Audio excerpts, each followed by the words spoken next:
Abis ini kita deal dulu daftar ya Pak. Oke. Saya tuh sebenarnya mau salaman biar malaikat yang sering nempel ke Bapak pindah juga. Amin. Asal jangan malaikat maut ya. Astagfirullahaladzim.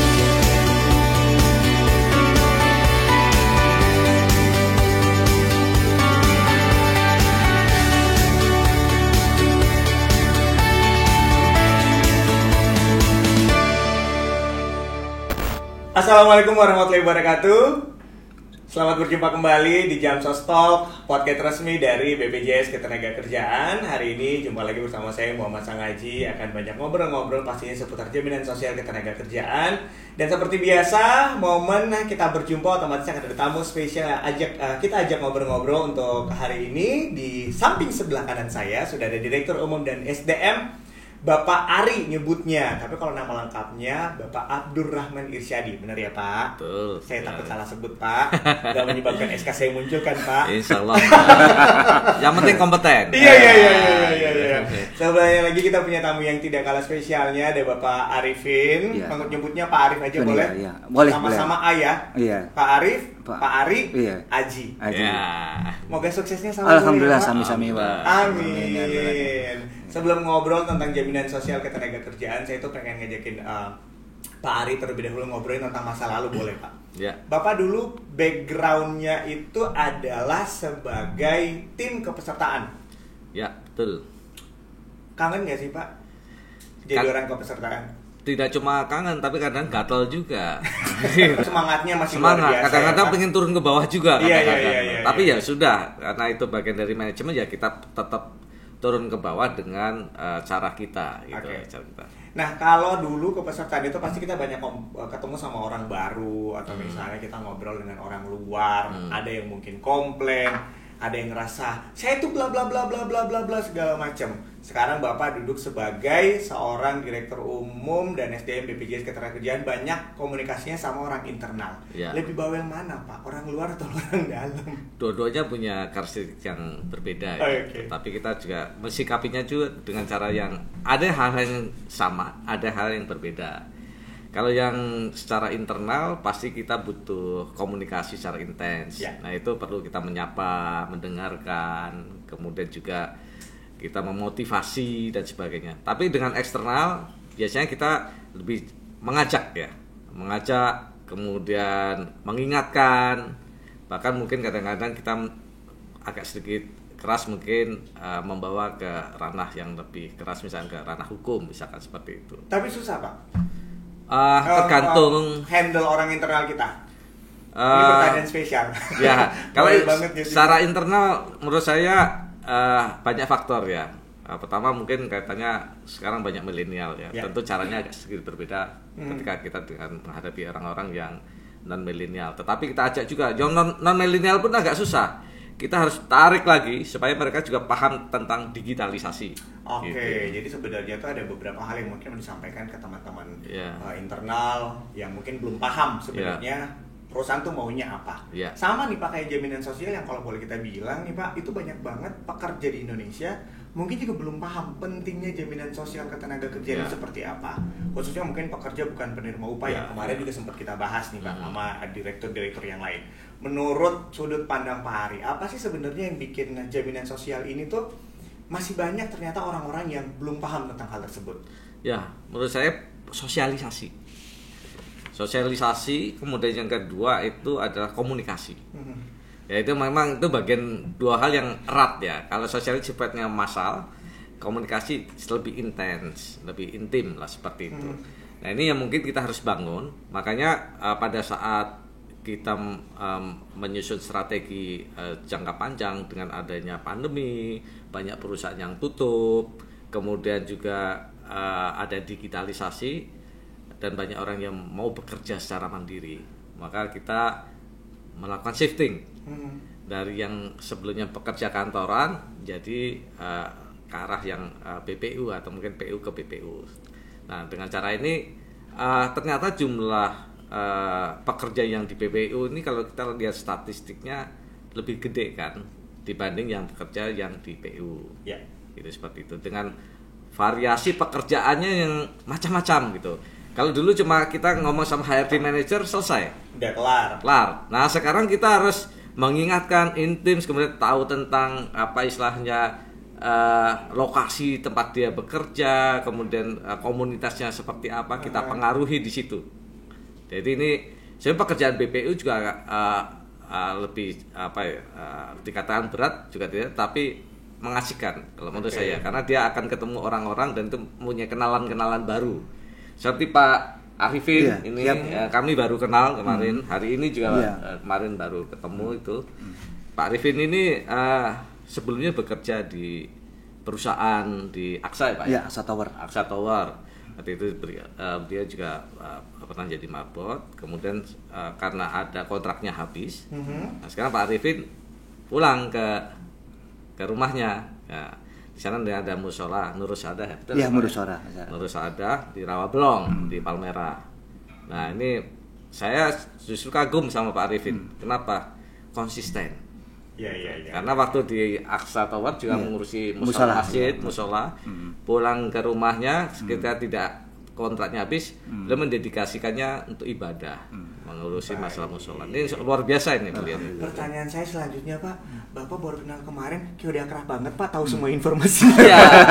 Ya, karena saya melihat kalau adem Pak. Iya. Kalau melihat orang yang ini berasa ya Pak. Iya. Gitu. Bapak kalau masuk surga ajak saya ya Pak. Tapi kalau masuk surga mesti mati dulu Pak. Iya. Ya kalau bagian itu nanti aja Pak. Belum waktunya Pak. Iya. Bapak marbot masjid atau pelawak Pak? Dua-duanya. Ketika lagi stres, kita pengen hibur diri sendiri dengan bernyanyi, dengan baca pantun, dengan segala macam. Baca Quran pasti kan Pak ya? Insya Allah baca Quran. Kalau KTP Bapak tulisannya pekerjaan apa Pak? Bapak pekerjaan nyanyi, pekerjaan saya kuli Pak. Serius? Kuliah. Enggak, karyawan Pak. Bapak suka lucu. Oke, saya ngobrol sebentar dengan Pak Arif ya. Pak Arif, saya mau nanya nih.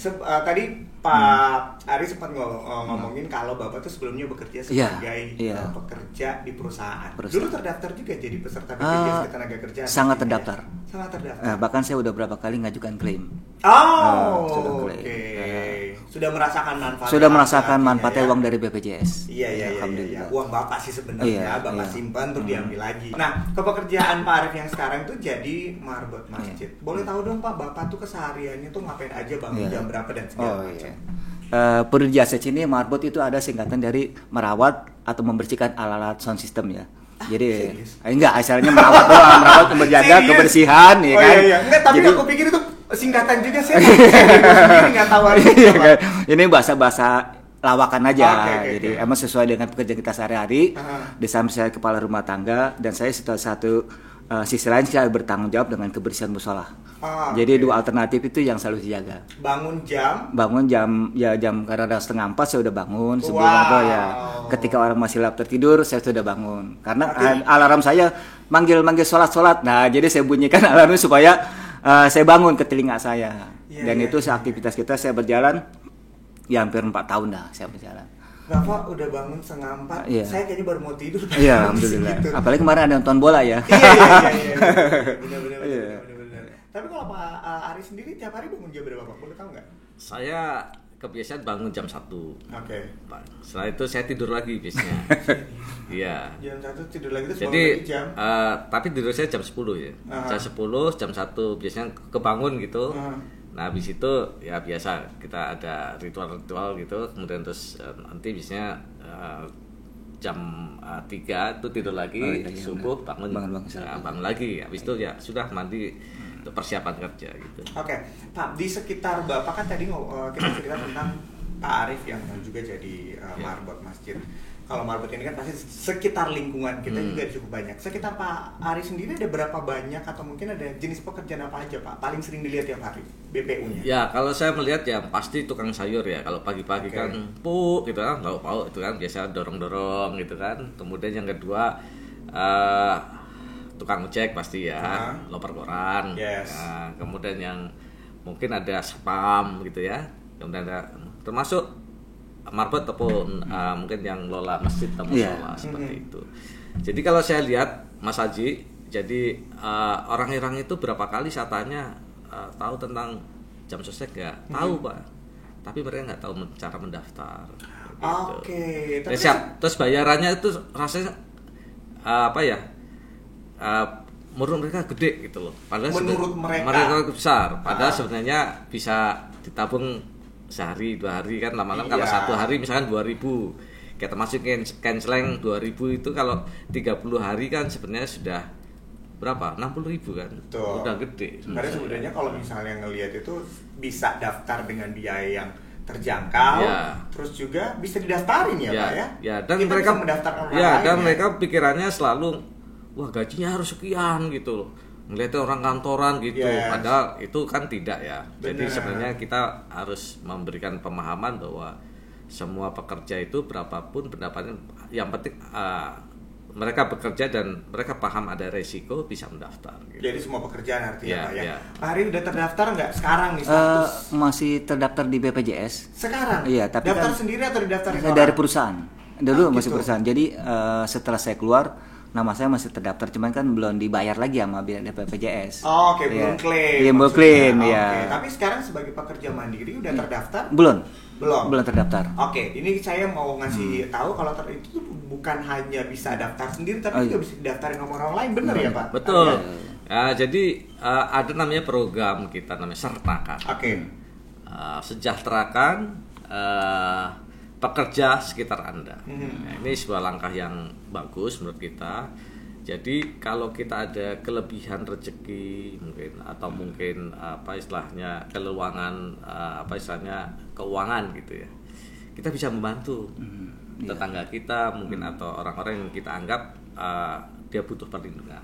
Nah, contoh misalkan seperti Pak Arifin. Nah, tiap hari kita diingatkan untuk ibadah ya, tapi kadang-kadang kita lupa. Atau pura-pura lupa. Pura-pura lupa. Ya. Pikirnya kalau kita udah ngasih canceling siap Jumat kota amal, pikirnya, wah dia udah itu udah masuk surga. Nanti 50.000 masuk surga, bikin ada orang dalam Pak ya. Padahal banyak cara untuk Iya, membantu betul. kita masuk surga. Betul. Salah satu itu memberikan donasi kita, Donasi. perlindungan untuk berdiri seperti Pak Arifin, mungkin ada imam masjid atau mungkin orang-orang yang menurut kita punya nilai yang bisa nilai sosial seperti. Nah, ini poin penting banget artinya Pak. Jadi sebenarnya kita tuh ngajakin orang untuk daftar sebagai peserta BPJS Ketenagakerjaan, dalam artian kita daftarin nih Pak ya.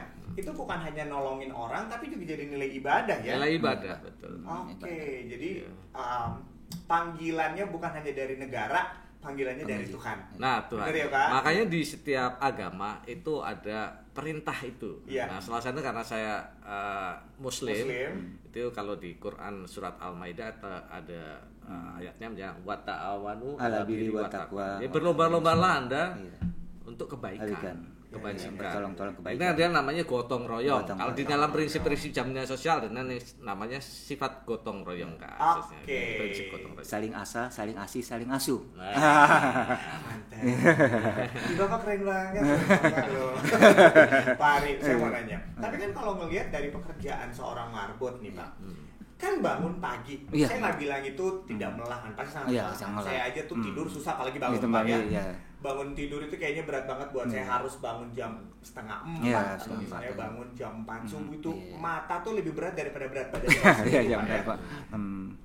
Saya mau dari sudut pandang Pak Ari, risiko seorang marbot sebenarnya adanya di mana Pak? Ya risikonya banyak juga, karena nanti kita nggak nyangka kalau dia lagi bersihin ngepel terus kepleset. Iya. Oke, misalkan, ya bener. Ya, lagi benerin atap bocor Atap batu, ya, ya. atau jatuh kan gitu. Belum lagi kalau lagi ajan gitu, atau mic-nya konslet. Iya, benar. Karena tidak nyangka ya, nggak nyangka kayak gitu. Tapi yang pasti mic-nya koslet, bukan orangnya koslet, Pak. Kalau orang koslet Saya itu mau nyambung. Mau nyambung takut beda usia. Takut durhaka. Nah, tapi kalau ngomongin tentang risiko pekerjaan, sebenarnya kan kita tuh ada banyak banget risiko yang bisa dihadapi Kak.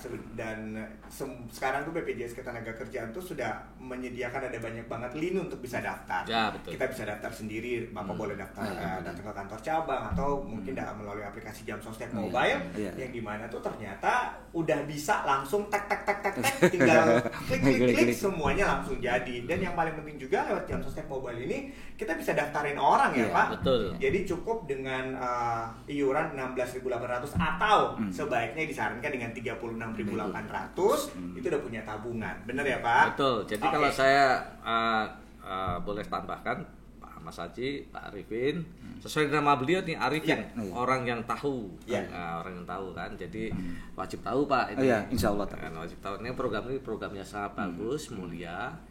Jadi kalau dulu kalau orang mau daftar bingung kan, mau ke kantor, mau ke macam, bahkan kalau sekarang daftar JMO 7 kali 24 jam ya Pak.